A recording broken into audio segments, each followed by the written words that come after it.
How's it going, everybody? Welcome to another edition of The Opinion. And the Lakers, they were on a streak, but the two-game win streak has now been snapped by the Utah Jazz, the upstart, the surprising Utah Jazz. I mean, who would have thought when the season first began, Utah gave away Donovan Mitchell, Bojan Bogdanovic, Rudy Gobert, and Joe Ingles, and that they'd be sitting at 7-3. And that the Lakers at this point in the year would be 2-6. And the Lakers have mainstays on their team. LeBron James, AD, Westbrook, all these guys played together last year. So this is now year two with this chemistry of guys, or that nucleus of chemistry of guys that they have, and they still don't get it. So, and clearly these three players playing together is just not mixing well. And I think I know the solution to that. And I gave some solutions in my last video about the Lakers to that, about possibly getting rid of, AD and LeBron. And I know they're not going to get rid of LeBron because Lakers Genie Bus cares more about LeBron breaking the scoring record, with LeBron being a Laker. Kareem's the all-time leading scorer. He was a Laker. Then now you've got LeBron, who would presumably pass Kareem as a Laker as well. So, like I said, Genie and the ownership care more about records being broke rather than actually fixing this franchise and really getting it back to where it probably deserves to be as well with that. But more importantly, to go back to this, who would have thought that the Lakers would be 2-6 and the Jazz, the Jazz got back some players, but on paper, nobody would have thought that the Jazz would have been better than Lakers. If anything, people would have said, okay, the Lakers are not going to be good, but you know what? The Jazz aren't going to be good either. But you know what the Jazz have? They've got young guys, and they're playing pretty hard. And that's what they have. And that's something that the Lakers don't have. They do have young guys, but the guys that they depend on to really carry that team are really not young anymore. You got AD's hampered with injuries. I mean, there's been a couple of games out there where AD, you give it to him, tip your hat to him, he continues to play, but I mean, he'll jump up in the air and his back may go out. He'll knock knees with somebody.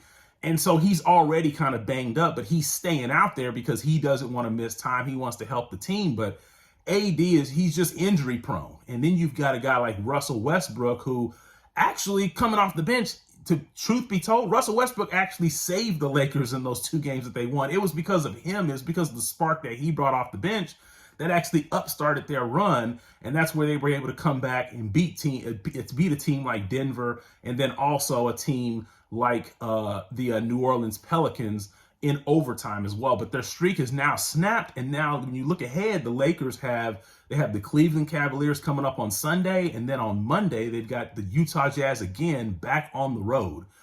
I don't really see the Lakers winning either of those two games. So you're probably looking at best 3-7. Let's just say they split those games. You're probably looking at best 3-7 for the Lakers. At worst, in the first 10 games, you're looking at 2-8. You're looking at 2-8. And the thing is, if we take a look at this game, if we start to really dig into this, and this is nothing against, LeBron James or anything like this, but if you look at the thumbnail in this video, just look at LeBron's face. Like, LeBron knows that the Lakers are in trouble. LeBron recognizes that the Lakers are in trouble here. And the look is all over his face just watching Jordan Clarkson go up for that dunk as well. And if you look at LeBron James's stats in this particular game, LeBron was 9 for, I think his shooting. I know he was 0 for 5 from 3, and he was 7 for 19 for 17 points.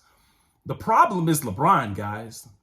I know some of you guys that are longtime LeBron James fans don't want to hear this, but the problem is LeBron. There's nothing in a negative way when I say the problem is LeBron, because LeBron's always been a good teammate, upstanding, never really going to throw his teammates under the bus in the media or anything like that. But at the end of the day, LeBron James is just getting old, folks. And at some point, if you stick around long enough in this game, NFL, NBA, or any sport, you're going to get old. And when people get old, it normally happens from one day to the next. One day you see your favorite player playing close to the top of their game, and then the next thing you know, they've fallen off a cliff.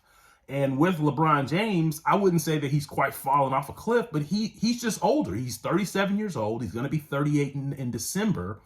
And he's just not able to consistently put up the numbers that are needed to really be able to help this Lakers team out in the way that this Lakers team should be helped out. Because if you think about it, think about what I'm saying here, folks.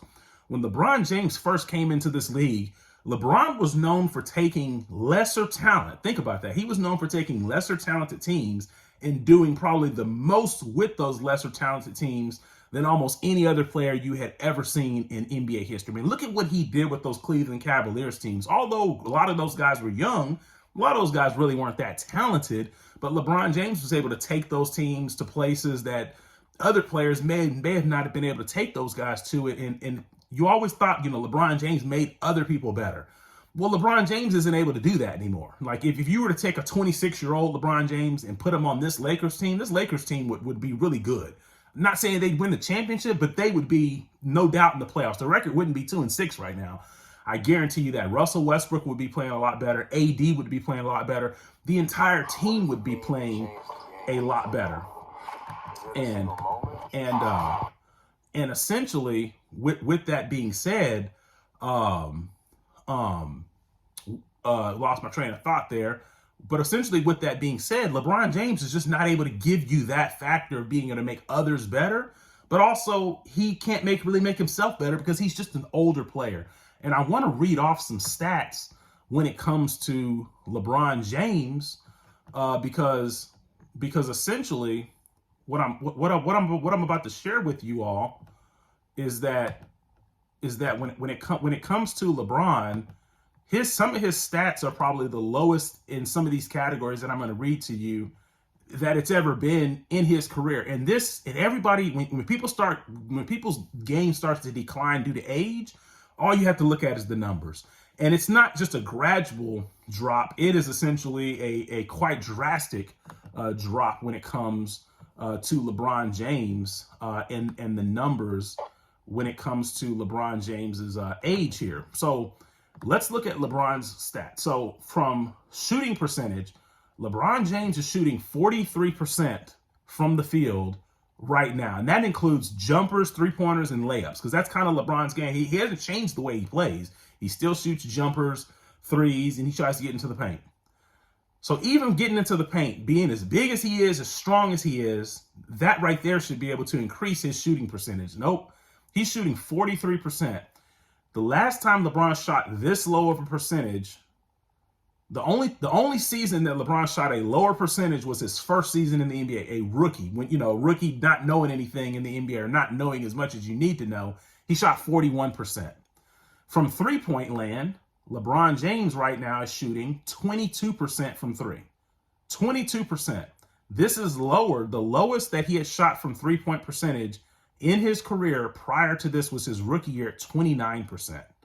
So just let those numbers kind of sit on the ears for a second. If you don't believe me, just go look the numbers up for yourself. Or actually, I'll actually post a link of LeBron James' stats in the description here so you can look it up for yourself. So LeBron James, think about the magnitude of what I'm saying here. And this is why the Lakers need to cut bait with LeBron. Hope that he hits the scoring title as quick as possible and then put him out there on the trade market, convince him to go somewhere else. And you will get back some equity for LeBron because teams will be full. Teams will not know what I'm talking about right here. They will give up, the farm to get LeBron James. And this will help the Lakers out going forward. But think about what I'm saying here. LeBron James came into the league, and the MO on LeBron is that LeBron had no jumper. Remember that? LeBron has no jumper. That's what people say. LeBron can't shoot. Well, he shot 29% from the three, which isn't great. But he's shooting less than that right now, and he's shooting less than that considerably, 22% from three. So LeBron doesn't have it anymore. Now, granted, can he have a game every now and then where he dials it back, goes and puts up 35 points, 38 points, shoots, 5 for 8 from three-point land? Sure, it can happen, but it's not going to happen consistently, and that's just because he's just getting older.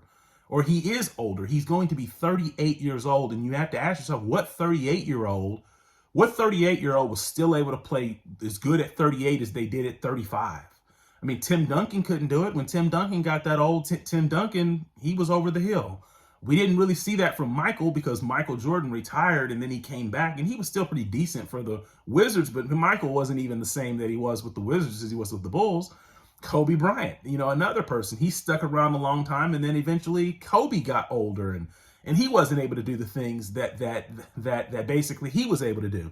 And really, at the end of the day, the Lakers are leaning on LeBron to kind of be like the leader of the team, and you've got an old leader. And if there's an old saying in anything, the speed of the leader determines the speed of the pack. The speed of the leader determines the speed of the pack.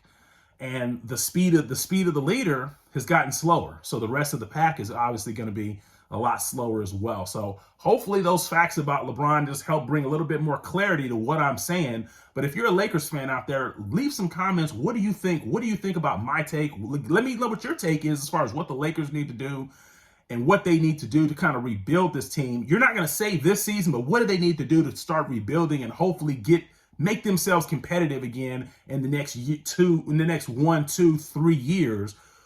What do they need to do with LeBron possibly towards the end of the season or after this season to help salvage their franchise?